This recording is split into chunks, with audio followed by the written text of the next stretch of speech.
ચલાલા નગરપાલિકાના પ્રમુખની વરણીની કામગીરી થઈ હાલ મોકૂફ।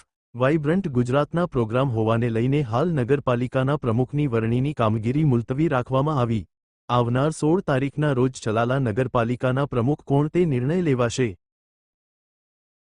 નગરપાલિકા ચલાલા ને આજે પ્રમુખની બપોરે 12 વાગે એટલે 9 તારીખે 12 વાગે પ્રમુખ તરીકેની ચૂંટણી આજે જાહેર થયેલી હતી।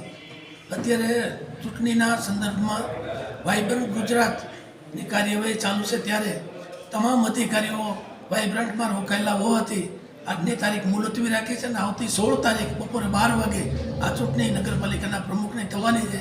માનનીય કલેક્ટર સાહેબે જાહેર કર્યું છે અને આજે લોકોને બધા નગરપાલિકાના તમામ સભ્યોને જાણ કરી આવતી 16 તારીખે 12 વાગે ત્યાં નગરપાલિકા હાજર રહેવું અને પ્રમુખ તરીકેની ચૂંટણી થવાની છે। તો એને તમામ લોકોને તમામ સભ્યોને એજન્ડાઓ બજાવી દીધા છે।